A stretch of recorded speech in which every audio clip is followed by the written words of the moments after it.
Hi, I am Crystal Jean Elises, and for this video, I'll be doing the return demonstration for urinary catheterization of a female client. Urinary catheterization is the introduction of urinary catheter through the urethra into the bladder for installation or removal of fluids. So the purpose of urinary catheterization is to relieve urinary retention, to obtain a sterile urine specimen, to measure the residual urine remaining in the bladder after voiding, to control urinary incontinence, to provide access for instilling medication into the bladder, to maintain an empty bladder during surgery, and lastly is to monitor early urine production in seriously ill client. This time, I will be performing a urinary catheterization on a female client. Review client's health record and check client's chart for physician's order. Next is identify the client and establish report. Good morning, ma'am. I'm Nurse Cristel. May I know your name? Okay. Next is assess the need of client for catheterization. Hi, ma'am. I will be doing a urinary catheterization. I just want you to take a deep breath later and just be comfortable while doing the procedure. Provide a good light. For the materials needed, I have here the external douching tray, a bedpan with cover, plastic or metal, a waterproof underpad, bath blanket, and also a tray containing the following: pick-off forceps in a disinfectant solution, and also a working forceps in a sterile pack, a lubricating jelly, a betadine solution, and I also have here an alcohol, and a sterile dry cotton ball, and also I have here a cotton ball soaked in an alcohol, and of course the catheter. The sterile catheterization pack contains a drape, an OS or a goose pad, and the kidney basin. Equipment for indwelling catheter. We have here the Foley catheter, a sterile 5cc syringe filled with distilled water, a triple distilled water vial, a plaster, and a urinary bag. Of course, I have here the sterile and working gloves. Lastly is the lamp. Provide for privacy by screening and closing the door.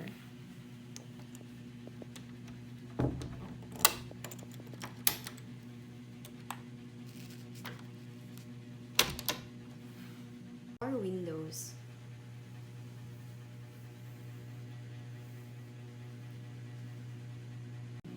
Replace top sheet with bath blanket.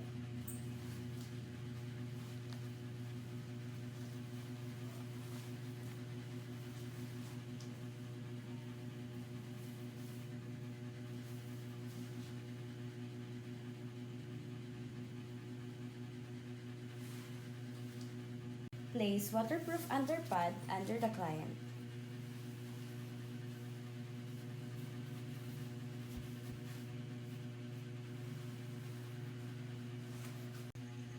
Place client in a supine position with the feet apart and drape the client.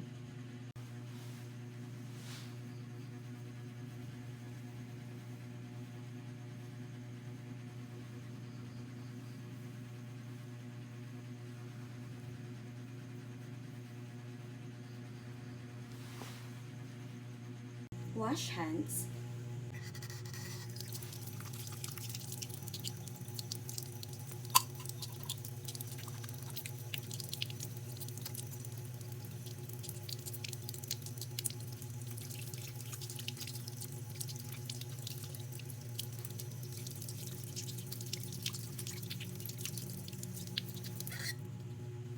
And put on working gloves.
Prepare the urine receptacle and tubing if an indwelling catheter is to be inserted.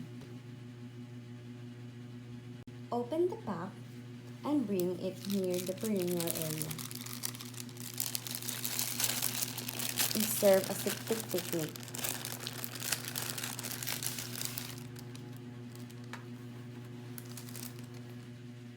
Squeeze a small amount of lubricating over the sterile OS placed in a sterile field.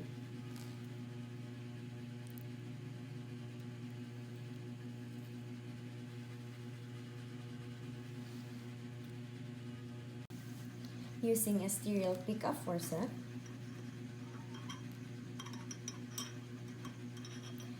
get 2 cotton balls with antiseptic solution from the sterile jar and place in a sterile field on the top of several OS.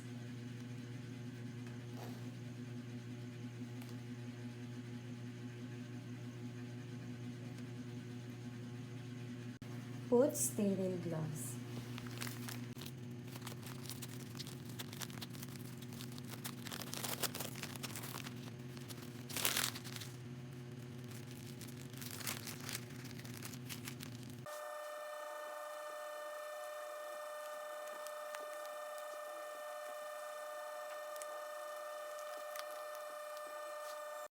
Grasp the upper corner of the eye or fenestrated drape and unfold it without touching and sterile areas.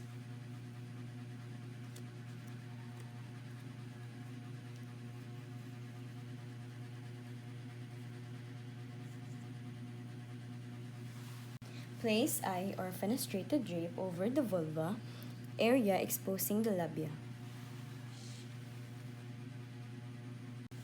Lubricate 1 to 2 inch of the catheter tip.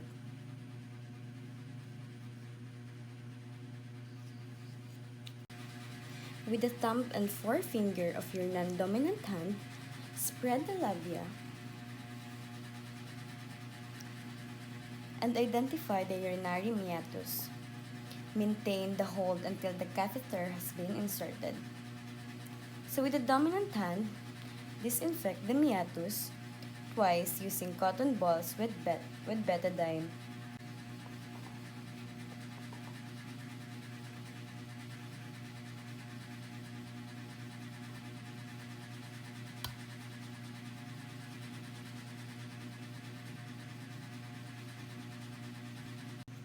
Insert the tip of the catheter into the dimple-like structure below the clitoris, which is the meatus, about 2 to 3 inches or until urine flows. Do not force the catheter through the urethra. Ask the client to breathe deeply. Okay, ma'am, I want you to take a deep breath. Take a deep breath. Take a deep breath. And that's it. Thank you so much, ma'am. And rotate the catheter gently if slight resistance is met. Hold the catheter securely with your non-dominant hand while the bladder empties. Collect specimen if required. Continue drainage according to hospital policy. Remove the catheter smoothly and slowly. Then if fully catheter is used, induce 5 cc or follow manufacturer's instruction of distilled water to secure the catheter. Gently pull the catheter until retention balloon is snuggled against the bladder neck and remove the fenestrated drape.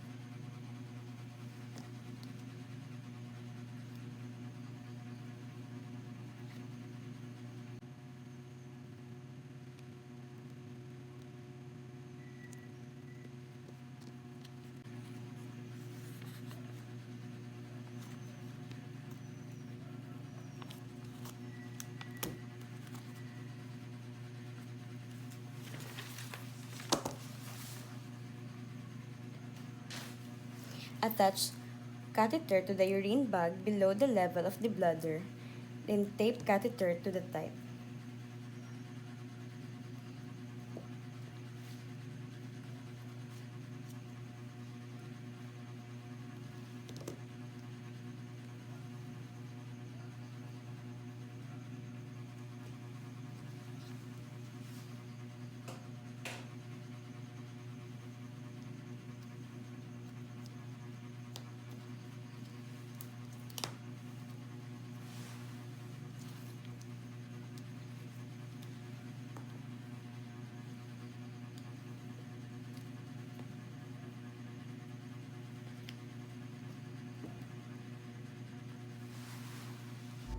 Place client in a comfortable position.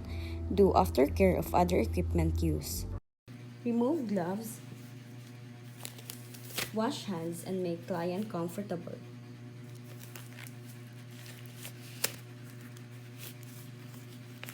Wash hands.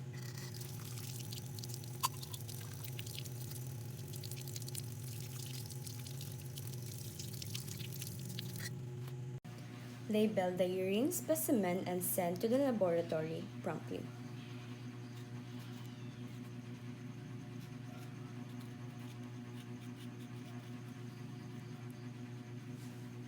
Record the time of catheterization,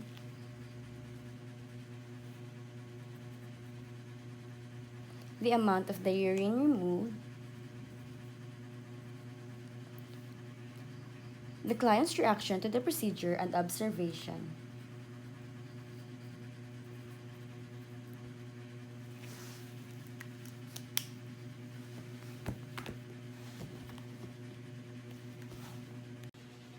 That would be all for my urinary catheterization of a female and male client and removing an indwelling catheter.